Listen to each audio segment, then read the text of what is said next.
Hello जय माँ पारो जी। हाँ जी। जय माँ दुर्गा ज्वेलर्स जो कि कर्मा गेट की तरफ से राहुल से आदरणीय राहुल से कर्मा गेट जय माँ दुर्गे ज्वेलर्स की तरफ से भैया की तरफ से आशीर्वाद प्यार आया है जो कि आपको अपना आशीर्वाद प्यार दिए हैं। बहुत बड़े भैया की तरफ से मिला है और भैया ये प्रमुख साहब जी के चाचा की ओर से पुरस्कार प्यार मिला है और हमारे भैया की तरफ से भी बहुत सारा आया है। इस महफिल की तरफ से जितने इस महफिल में बैठे हमारे गार्जियन थे चारों कोने से आ रहा है पुरस्कार प्यार आ रहा है दुलार आ रहा है। पारो जी हाँ जी एक प्यारा सा लच का पेश कर दीजिए। लेकिन कहा गया है क्या कहा गया है कहते हैं क्या कहते हैं जय माँ दुर्गे ज्वेलर्स जो कि हमारे राहुल भाई ये कर्मा गेट के पास रहते हैं वहां से पुरस्कार दिए हैं। कहते हैं कि हद से ज्यादा भी प्यार मत करना। पारो जी हाँ जी राहुल भाई का कहना है क्या कहना है कि हद से ज्यादा भी प्यार मत करना अच्छा और दिल हर एक पे निसार मत करना। एकदम प्यार सफा हम करते नहीं की बंद सफा एकदम बोलो कि हद से ज्यादा प्यार मत करना दिल हर एक पे निसार मत करना। प्यार में घाटा बा कैसे बन हो प्यार अगर ज्यादा भाई पहले के अक्षर बा अधूरा बा। अगर तू केहू के चाहत रहा तारा केहू इग्नोर करत था तो काटे न बसी इग्नोर करे वाला के का दिक्कत बा करे दी हमार जन काम बा हम तो करते रहो।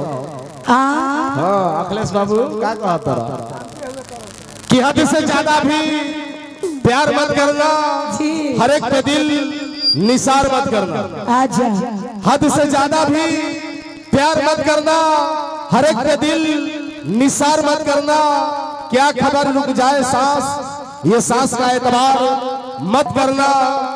और जिसमें डूब जाने का खतरा है, जिसमें डूब जाने का खतरा है, ऐसे दरिया को पार मत करना, पार मत करना। पारो जी प्यारों में कई किस्म प्यार बा। और आईने की नजर ना लग जाए, इधर आइए, आईने की नजर ना लग जाए पारो जी। हाँ जी, इस तरह से श्रृंगार मत करना। मेरे मन नहीं श्रृंगार मत करो। हालो भाई सुना सुना गा दी और क्या कहती हो? क्या कहते हैं, चलिए। हालो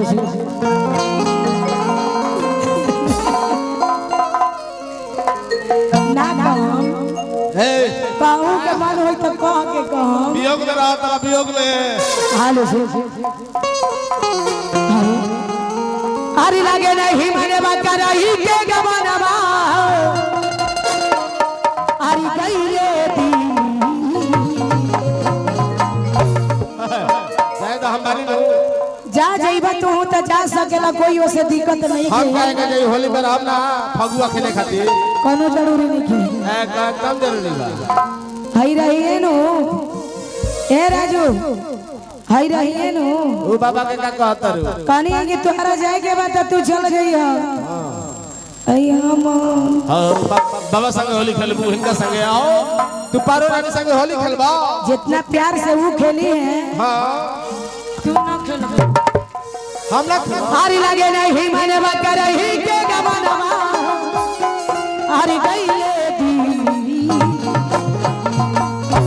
कि देवरा कि देवरा कि देवरा पूछे